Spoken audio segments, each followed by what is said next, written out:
Happy New Year to you guys. I think this is our group, so we can get started. You guys want to get rolling?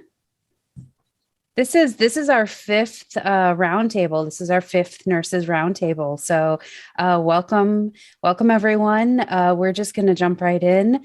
We'll go around and do a quick little introduce yourself, and we'll get to the topics at hand. And yes, Happy New Year to everyone, 2022. It's crazy. Where did the year go? Yeah, where did it go, Kevin? Good question. It says Jenny on your screen, but you're not Jenny. Tell us who you are. I gotta fix that. Hi, everybody. I'm Kevin. I haven't met. I know Amie from. I know both these guys from social, but we've not met. I'm Kevin Mcfarlane. I am the host of a podcast called The Art of Emergency Nursing, and I am in Houston, Texas. So I'm probably quite a bit warmer than some of y'all. That's it. That's me. And I have a much more hairy face than last time Adrianne and Tina see me. So. This is true. Very, very distinguished. Very distinguished. It's a really nice way of saying gray. I appreciate that. Yeah, you guys with your facial hair, how does this affect your N95 wearing? That's what I want to know. Well, I don't have to wear an N95 much. So if I did, it probably would be not work super well. But yeah, because I'd need a PAPR right now. Okay. Well, you're living the PAPR life. That's right. So tell us a little bit about yourself. Hello, friends. My name is Swardiq Mayanja. I go by Q the nurse. I'm in a medium weather place right now. I'm driving in between Austin and LA. I'm going to LA for another assignment. I am a travel nurse, and my facial hair did not change my mask size, so I'm still a large mask size. If that's helpful, but I also don't have that much. But I don't know. I haven't. Yeah. Anyways, it's really nice to see you guys, and I am a little confused by these new CDC guidelines, so I'm excited to be here to talk to you guys about it. Hi, everyone, and Happy New Year. Nice to see everyone again. My name is Amie Archibald Burley. I am the one half of the Gritty Nurse podcast. I am in Canada, so the only Canadian resident out of this group. Podcaster, news media extraordinaire. I don't know how that has kind of fallen on my plate. Advocate, health equity, anti-racism in healthcare. All the great things, and happy to be here with all of you guys today. I'm Tina Vinzan. I am the host of Good Nurse, Bad Nurse podcast, and I'm also happy to be here and discuss this. I don't feel like I know a whole lot about it. I was trying to look up information about it before, and it's very confusing. So I'm excited to just learn from you guys. I know you guys are really good at researching. Adrianne, you are amazing.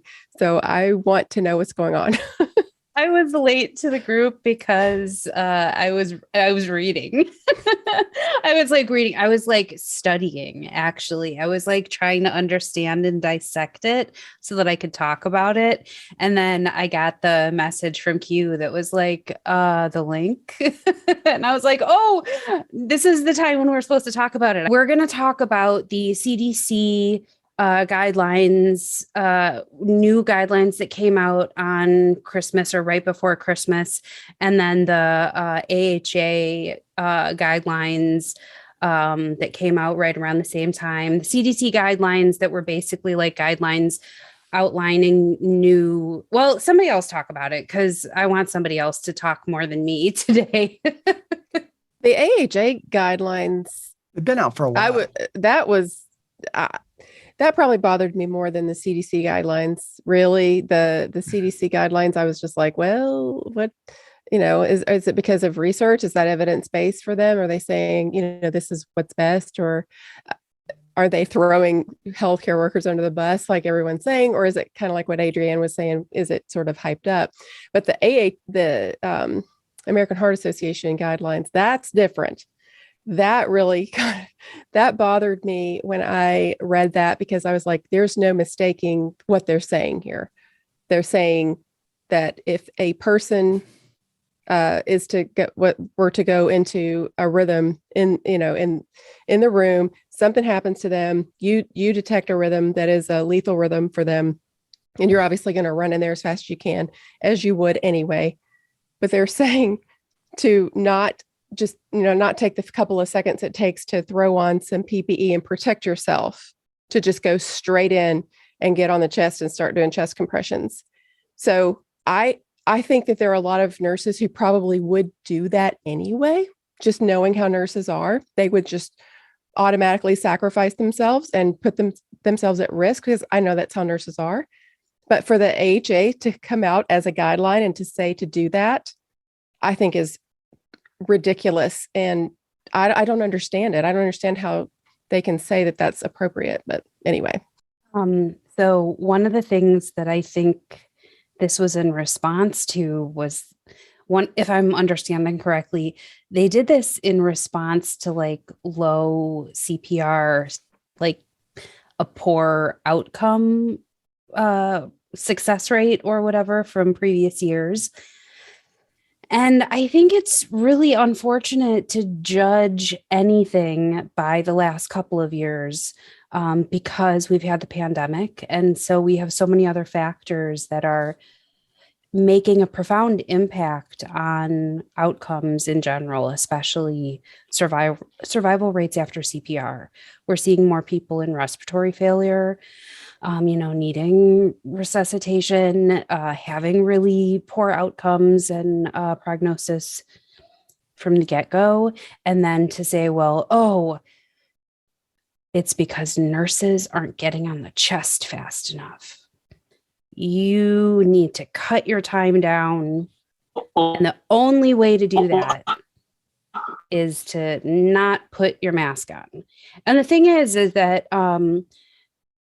there are so many different situations. Like this could be like you're in a clinic and somebody codes and, you don't know their COVID status, or this is a patient that's in isolation and you do know they're COVID positive and you're not assigned to that patient and you don't have an N95 on. So are you supposed to run in there with just a mask on, like a regular exam mask on? There's a lot of different places this could happen. And I think that it's really audacious of them to be like, well, outcomes are bad. It's because the nurses aren't going fast enough to CPR. Like, it's like, well, outcomes are bad because of other things, you guys. I mean, that's my take on it. That's kind of shitty, you guys. Yeah, I think it does suck. I mean, it does suck, but I'm not mad at them for saying it. And the reason I'm not mad, because first of all, it isn't just nurses. So it's healthcare providers. So it's anyone and everyone around. If someone is coding, I have yet to work in a healthcare facility where people don't have masks on, right? So if the patient is an isolated patient and you know for a fact that they have COVID, look, I mean, it sucks, but you have to jump on the chest. I mean, we were taught that from the get. You have to jump on the chest immediately, right? So I know it sucks, and I know that puts us at a higher risk, all healthcare providers, not just nurses, but we have to do it. And when they are starting these new mandates for all healthcare providers, mainly nurses, if you are working with patients, to get vaccinated, you might get COVID, yes, but now you have a lesser chance of COVID harming you in a worse way, right? So if everyone in the hospital is vaccinated, someone's having a heart attack, you know they have COVID, taking the time to get dressed and put your PPE on versus jumping on the chest, I know you don't want to run in there without your PPE on, but your PPE on. But number one, everyone already has a mask on. In every hospital facility I've ever seen that's for healthcare workers, everyone always has a mask. And when patients are in their room alone, they don't have a mask. But when you walk in, usually in all of the places I've worked at, they need to put the mask on. If they're unconscious, it sucks, but I really think you have to do this. Because what happens if you're trying to run into the room and there's no PPE right next to that patient's door? You're going to run around the corner to go get it? You're going to scream for someone to go grab it for you? That's time under without any chest compressions. You guys, this is a shitty situation, but you got to do shitty things during shitty situations. I mean, that's currently how I feel. And I've been really trying to see another way, or at least think of another proposal of what's the safest way to go about it. But it sounds to me like that is the safest way for both you and the patients. And this is also me hoping that most healthcare providers get vaccinated. Counterpoint that, because I teach CPR. I teach the Code Blue section for our new hire orientation at my facility every other week. And the section I teach is about Code Blues, talk about the crash cart, talk about the AED or the defibrillator that we use. And one of the things that we changed in our policy in our hospital is we changed the policy that basically says we're going to assume they're COVID positive until we know otherwise. And we're going to assume that unless we have like an immediate COVID test, like a very, very recent COVID test that says they're COVID negative, we're going to assume they're COVID positive. Because what we know from doing resuscitations and from watching CPR is we know that CPR is a highly aerosolizing procedure. The minute you bag somebody, most people can't get a good seal on a bag to where they're not going to just be spewing airway, juices and bacteria and whatever is there, right?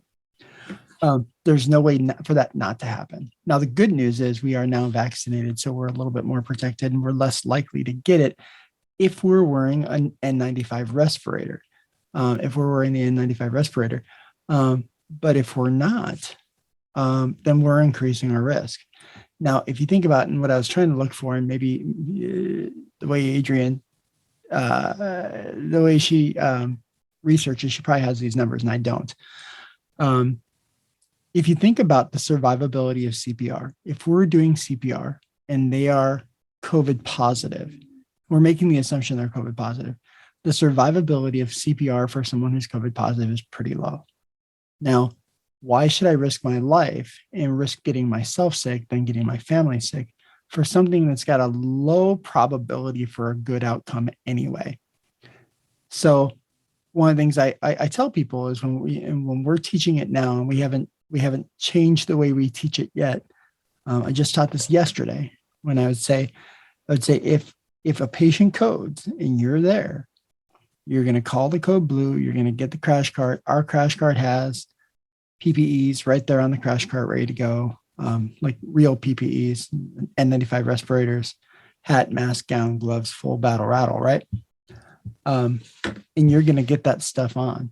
And yes, there's going to be a delay in care. And people really have a hard time with that. People are like, oh, Kevin, you're asking me to go against everything I've ever been taught in CPR. But I argue that it's not, because one of the first principles in CPR is it safe to go in there and deliver care?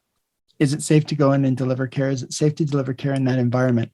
And if the answer is no, then you have no duty to go deliver care.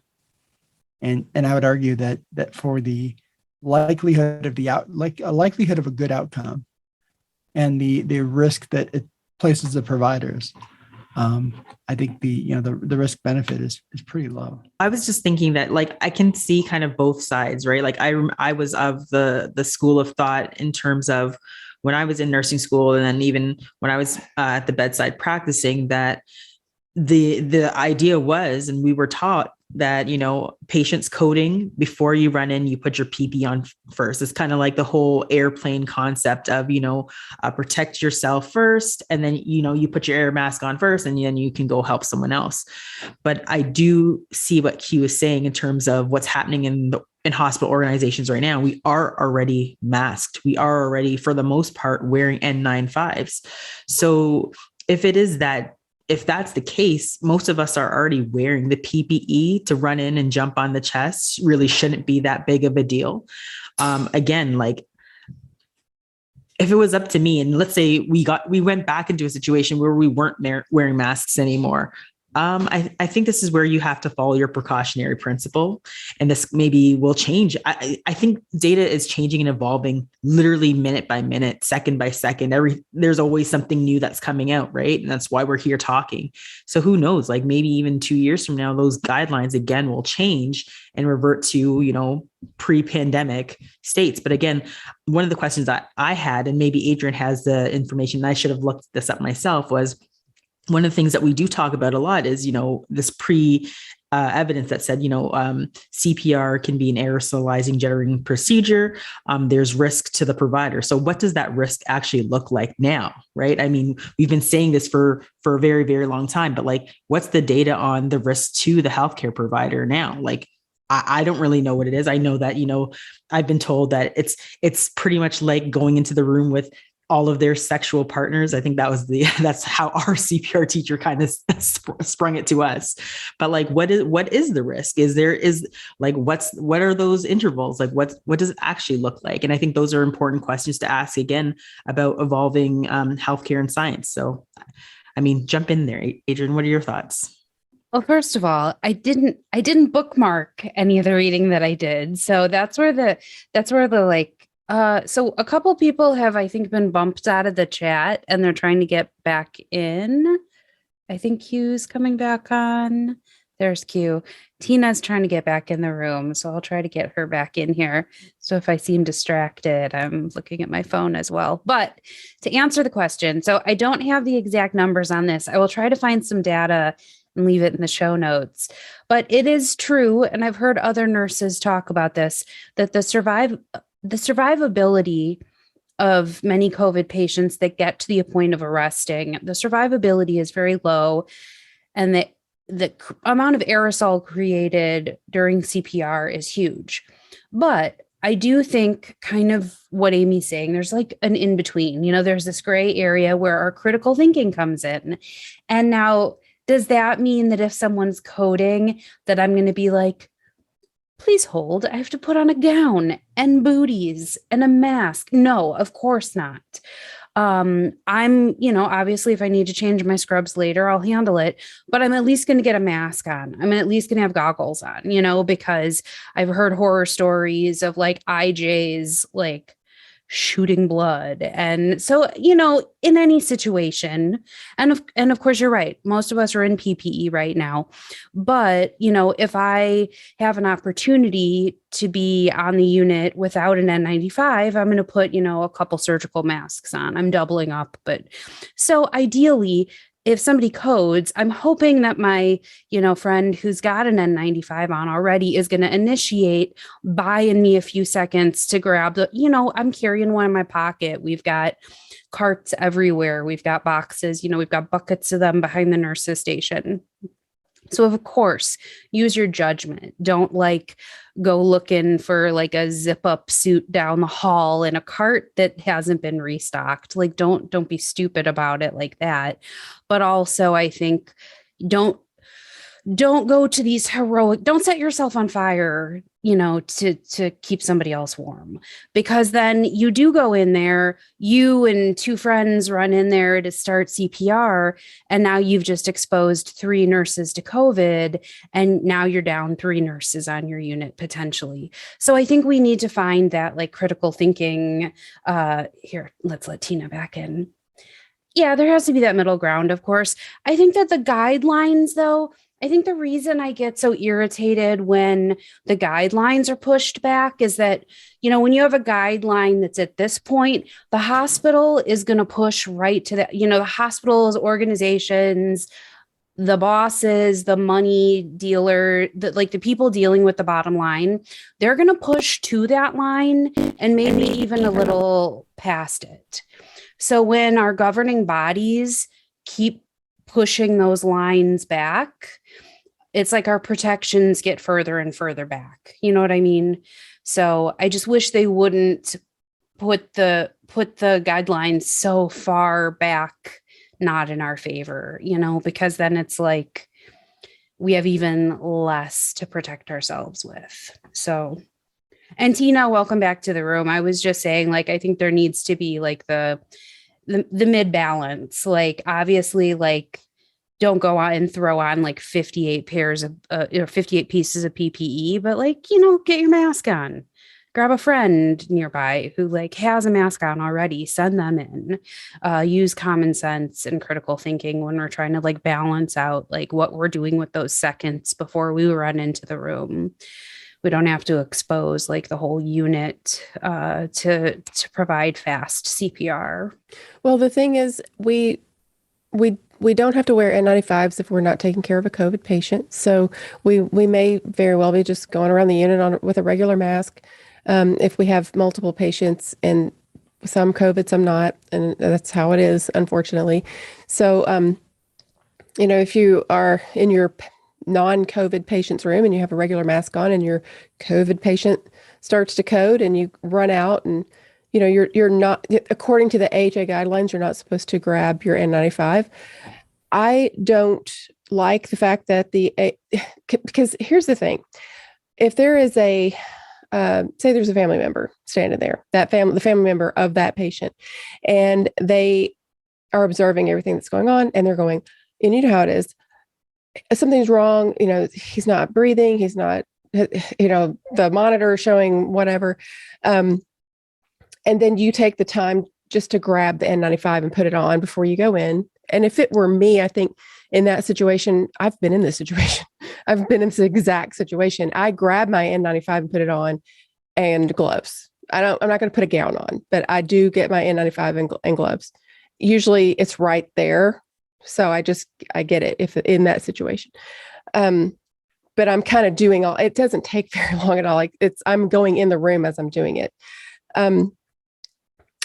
So if for some reason you're taking away that decision from the nurse, because if the nurse then says, I don't want to expose myself to COVID, so I'm going to take a couple seconds. Well, then the patient or the family member says, after all is said and done, the patient dies, then the family member comes back and sues the hospital. Your nurse, your employee went against what the American Heart Association says. The AHA says she should have just gone straight in, should not have stopped. And that could have very well contributed to my family member dying. I just feel like it's not healthy for us. And in the situation that we're in right now, we have such staffing shortages. We're just going to continue to, but shit all over the employees once again, the people that are there working. It's just wrong. The thing is that we all sacrifice ourselves all the time for people, and we will continue to do that. And so many times we will put ourselves at risk for people. We continue to do this. But for them to come out and say this, it sort of sets us up, I think, for to be judged harshly. And in this day and age when people are getting arrested and accused of negligence or even elder abuse, if it's an elderly patient, just ridiculous things like that. I don't put anything I don't put anything past prosecutors to jump on, to try to prosecute a nurse for stopping to put their PPE on when they're going into a COVID room. I just think it's not good. I don't like it. Yeah, I can see the difficulty and what you mentioned, Tina, that like in the States, you can potentially be wearing a level 3 surgical mask. At least here, we've actually had some guidelines put in place that if you're working with suspected COVID and COVID positive, that all staff are wearing N95. So they could change that again on a dime, but I can see where the difficulty comes in with that particular situation. Again, if you're wearing a level 3 surgical mask, or just like a plain surgical mask. And this goes to probably something that we can't fix at this moment, but who's making these policies? Where are these decisions being made? And are they being informed by people who work boots on the ground? Are they being informed by nurses? And I'd probably hazard to guess that the answer is no. And this is where I think we have so much work to do in terms of how do we make sure that, when policies are being created for nurses, that nurses are a part of that change, because this is the shit that happens. They make a policy.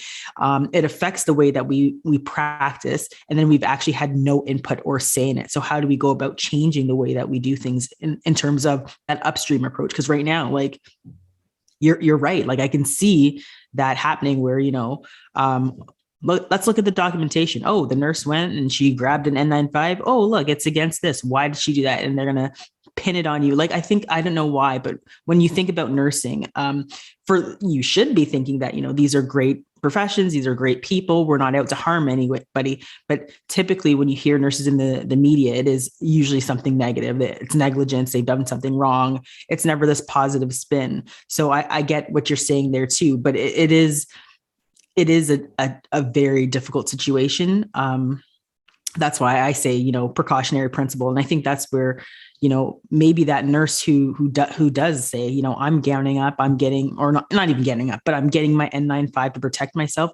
They might be able to use legalese in terms of like, I'm following the precautionary principle. And that's a guide that all nurses should be able to follow. And it's actually a part of our scope of practice to assess the situation, to assess that risk, and then to make a decision or a judgment. So, I mean, it sounds like a really shitty situation just in general. I think that it is important that we get nurses at the tables where these discussions, and I don't know, maybe there are nurses at these tables, but I don't feel like the nurses that are part of these decision making are nurses that are working the floor, because I don't think this is a decision that would come from that kind of mind. But I think that it is important that we get people to this table. So the question is, I feel like this is the trick, right? Figuring out who's at this table. Where do they make these decisions? Like, who is the AHA? Like, who makes up the AHA? Most people don't know this. We know that we have to get certified and this and that and the other thing, but do we really know? Do any of us know this? I feel like you're thinking it's just, that's like worst case scenario. And what Kevin said earlier that really just been hanging out of my head is that, so the assumption now when patients, and I don't know what hospital where you from, I think you said Houston, is that everyone is positive unless they get a current test. I'm pretty sure that's what you said, right, Kevin? Yeah.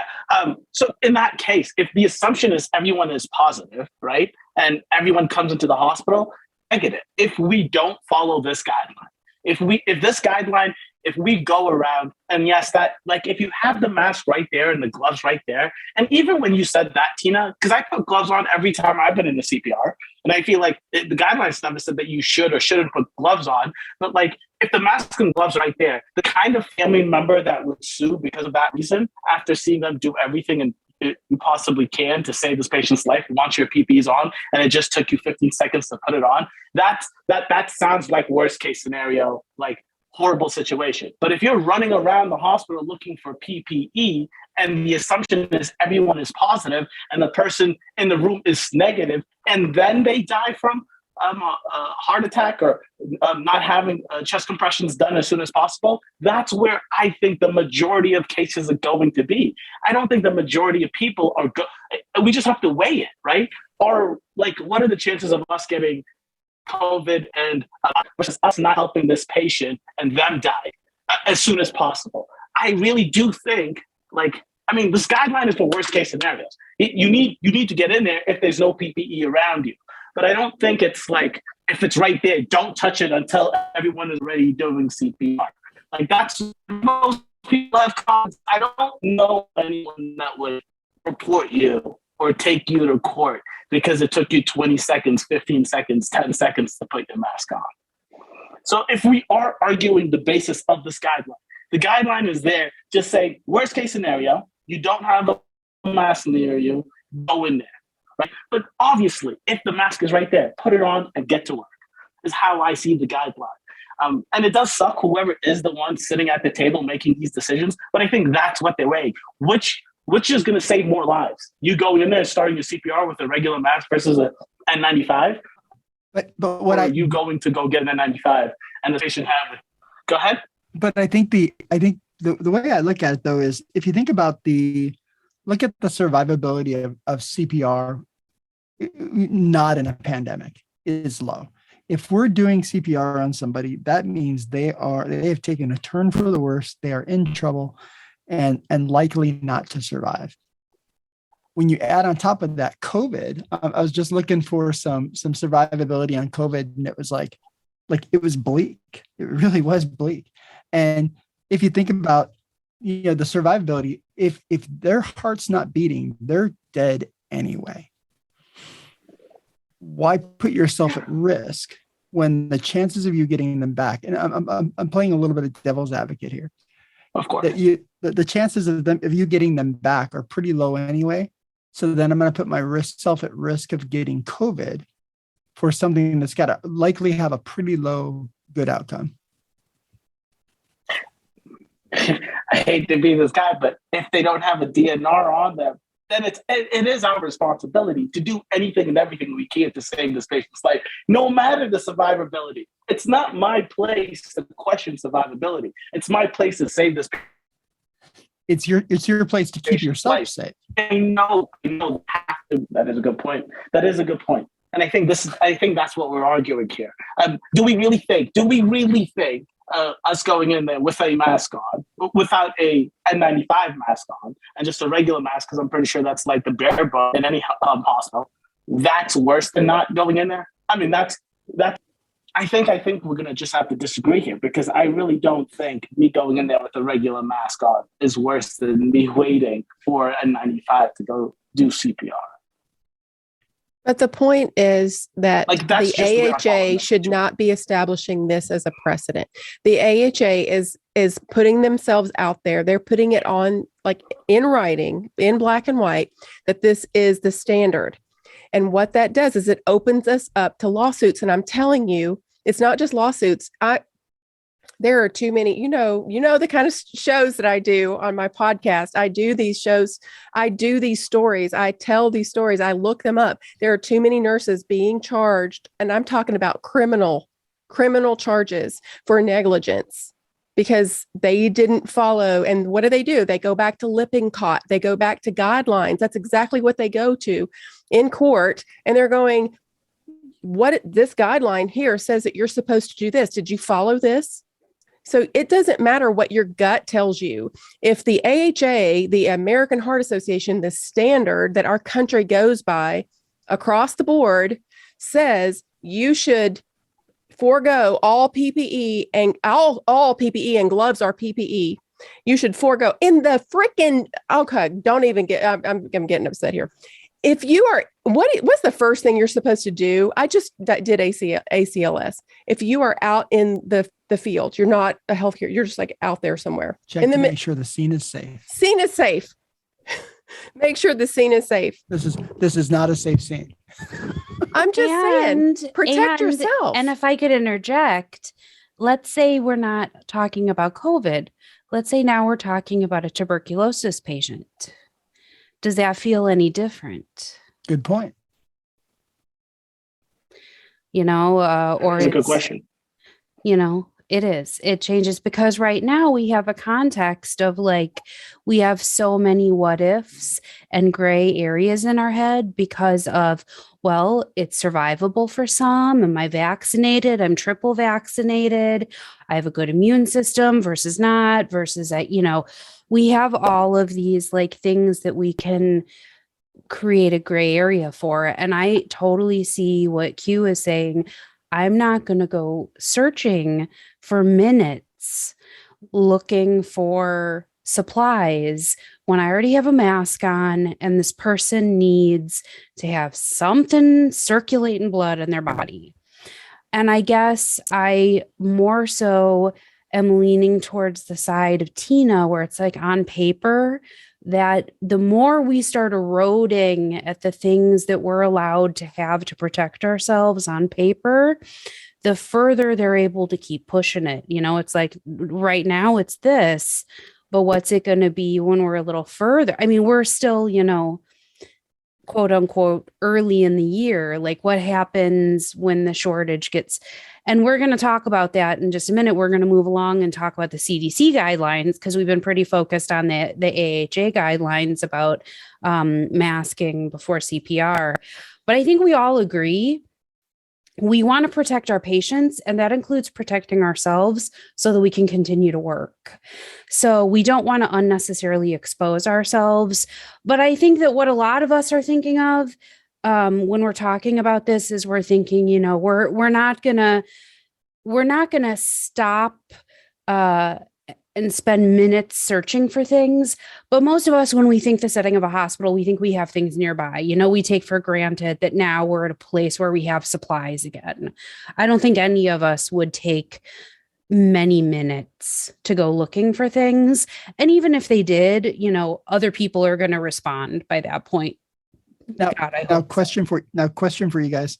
Does your hospital have N95s on your crash carts? Yes. Because our hospital, one of the first things we did was we put 7 sets of full PPEs, gowns, gloves, mask, hat, face covers, and N95s on every crash cart to make sure that we had that available in case we needed it. Yeah, and we have Papper carts. Oh, good. Oh, that's even better than what we got.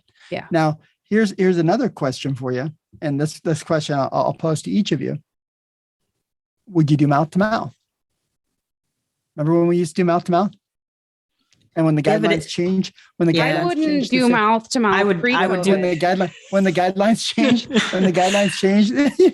Q was like, peace out, I'm done. Nope. They said do the 120 compressions, sing Staying Alive. That's what I'm gonna do. That's it. So, think about when the guidelines changed for healthcare providers, where healthcare providers were no longer expected to do mouth to mouth. They were no longer saying do mouth to mouth. It's like, get a bag. If you don't have a bag available, well then hands-on compressions is at least something.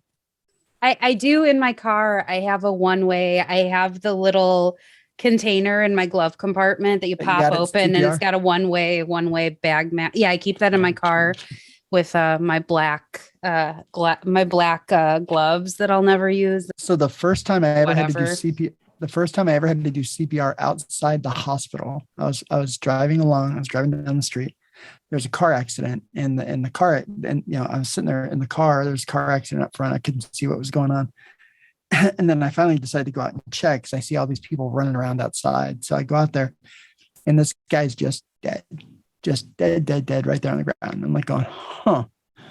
And a guy's on the phone. He's calling 911, and 911 goes, "Is he breathing?" And I go, "Nope." And then like, "Does he have a heart rate?" I go, okay. So I reached down to go check. And as I went to go check, the guy goes, so I was like, well, crap, I guess I'm doing CPR. So I get down there in the middle of the street, middle of the road, start doing compressions. And this guy comes up and goes, "Hey, I can help." And I was like, great, awesome. Just watch what I'm doing. I'm going to ask you to do this here in just a few minutes when I get tired. So I'm sitting there doing CPR, and this guy, and I see him going like this. I see him going, and I'm like, no need to blow in this person's mouth. And the guy was covered with blood. His face is covered in blood. And I go, no need to do that. We're just going to do compressions. We're going to give him the best chance he's got. But we're not puffing on him. We're not going to do that. We're just going to do some compressions. So EMS gets there. And then of course, they have the bag, so they can bag for him and take over compressions and stuff. But I remember even then, and at the time, I had nothing. I had no gloves, no nothing. I'm just sitting out there in the middle of the street going like this. And, would I do it again? Yeah, sure. I'd probably do it again. Did I think to myself, is this guy going to make it? I thought, no, but we're going to give him the best chance. And if he had a chance, this would be his chance. And he didn't make it. But yeah, I was like, no, I would have to love you a lot to be doing mouth to mouth on you. Can I ask you guys a question just to flip this real quick, right? So let's say someone at the mall passes out. Are you going to go look for a mask, or are you going to start compressions? I have an answer to that. I don't go to the mall. It's COVID. Please. This is what I'm going to do. This is what I'm going to do. I'm going to call 911 for you. See, but okay, all right. I can answer that because I live in a nasty ass part of Minneapolis. I live in a part where, I'm not trying to shame anybody, but there are some nasty people running around here. So anyway, there are great concerns here. It's a rough neighborhood.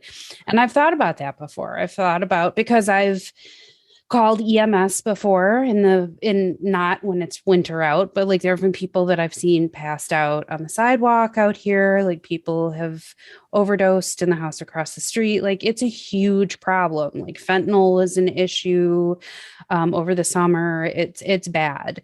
I thought about that. I'm like, would I do compressions on people? And I would think really good and hard. It would be hard for me to do CPR on someone, but also I keep N95s at my house. I have an N95 in the drawer by my door outside. So truth be told, if I saw someone like laying on the, which would be the only situation, because I'm not like cruising around my neighborhood on a scooter or nothing when it's negative 18 degrees out. But if I looked out my office window and saw that somebody was collapsed on the sidewalk, no lie, as I'm putting on my boots, I'm grabbing my N95 out of my drawer. And, that's not to be like facetious or be like, oh, I don't have to answer Q's question. That's true. Like, that's how I would operate my life. I have a N95 in my car. I have an N95 in my backpack. Because as a nurse, I don't want to get in a situation where I want to help somebody, but I can't. So I know we're moving on to the CDC, but I really want to just put this out there, and then I'm done arguing with you. The thing is, I don't know how to do this research, right? I put my trust. Every healthcare provider that decides they want to be a nurse, a doctor, what have you, they have to go to the AHA to get their CPR. I have to believe in my heart of hearts that these people are looking at it the people who are making these rules and regulations I'm telling the people who are unvaccinated to go check the CDC. I'm telling the people who don't understand these things to go to these people for their guidelines and their rules. The second I start to question the things they put up there and say, I don't believe what they put up there, I find it to be a very slippery slope for me to say, I believe this, but not this, from this guideline. I mean, when someone tells me I don't believe in the vaccine and I tell them, not listening to the CDC, go listen to the AHA, and I'm not listening to the AHA. I'm just saying it becomes a really slippery slope. And I have to believe that they were thinking not just for the hospitals to make as much money or to have the best numbers when it comes to like their scores when patients leave or get sick or have heart attacks in the hospital. I have to believe that they're looking for it for the best outcome for everybody, including healthcare providers. And that's why I'm so wary to just say, this is a stupid guideline or doesn't make any sense. I have to believe that they're thinking a little bit harder than let's just do it. I hear what you're saying, Q, but I do feel that they are pushing the boundaries of what nurses can do. They have been peeling back for years. Like what they say is, okay, so, they know that nurses can work more and more with less and less. Like we are just very innovative. We craft things randomly on the units to help support the needs that we might have. They know that but the thing is, we just keep doing it. So I see where Tina and Adrianne are saying there is a slippery slope, but I do hear what you're saying, Q, that we can't be like, oh, these are the guidelines that we believe are science-based and be like, oh no, but we have to think about what is happening with our profession as well. Like nurses, I don't know what's happening out there, but nurses are leaving in droves out here. People are like, this is not a career that most people want to get into anymore, or they don't see the respect or the desire. They see that nurses are being treated kind of shitty. And I have that concern too. I have that concern that there is a slippery slope. Like I'm seeing even there are nurses working 16-hour shifts out here. I saw a post just recently where there was, I think it was something like in long-term care, there was like one nurse to like 200 plus patients. How is that acceptable care? How are we doing any better? And I think we have to continually ask, like, is this doing better for, yes, our patients and families, but is this also doing better for the profession? And I also think that the AHA kind of walked back the guidelines a little bit when they heard the outcry from the profession. So I was actually looking to find more information about that because I can't speak with certainty on that. But I think that's where, again, Q, I'm with you on that. Our governing bodies, we need to be able to trust them. we need to have faith that they're going to protect us. But I also think that in order to believe those things, we need to have nurses in these, discussions and know that there are people advocating for us. Because, I hate to say it, but at my core, I am a mistrust of all leadership. But I think that that's why it's so critical that we're having discussions like this, where we're kind of like tossing these ideas back and forth and being like, should we trust this? Should we not trust this? Because I think the knee-jerk reaction is people are like, hell no, this is not, I'm protecting myself first and foremost. But I think then we got to say, hey, let's read it, read the whole thing, figure out what it is it's really saying to us. And like, for example, when I read this, I didn't think of the fact, a lot of things. I didn't think of the fact that like, oh, people might walk off to go get PPE. That had never dawned on me. It had never dawned on me that this might become a very specific terminology or things that people look at in litigation. Like these are all things that just hadn't crossed my mind. And so that's why as nurses, I think these roundtables and other roundtables like it are so important, because even groups that maybe are advocating for us, it's like we've talked about with other groups, not just professions, marginalized groups, specialized groups.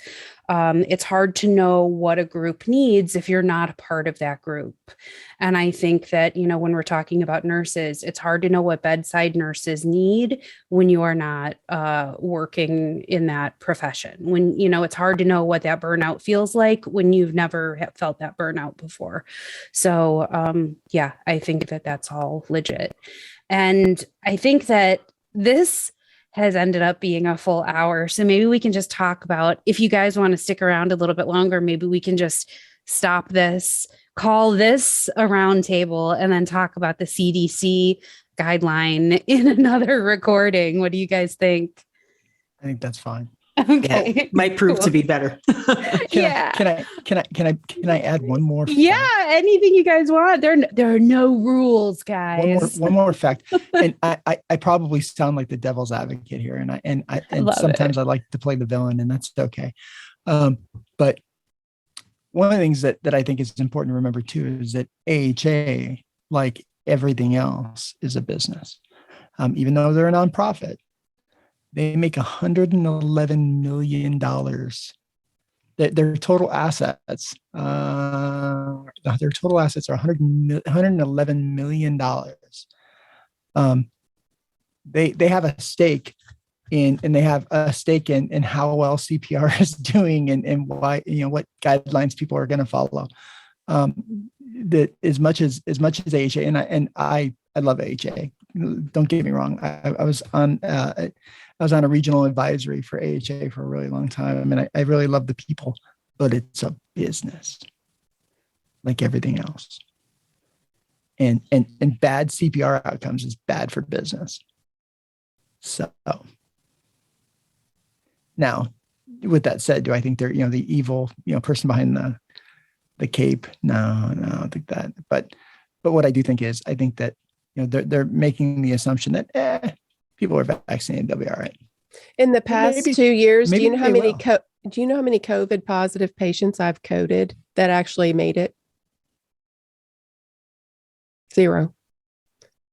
They're 0. They don't. It's not. And this is high quality ACLS driven protocols, very well run codes. It's not going anywhere. You know why? Because these people stay on ventilators for weeks and everybody can see it coming. At 2 years into it, we can all see it coming. We know exactly what the outcome is going to be. So the AHA, they don't have a clue. You know why? They're not at the bedside.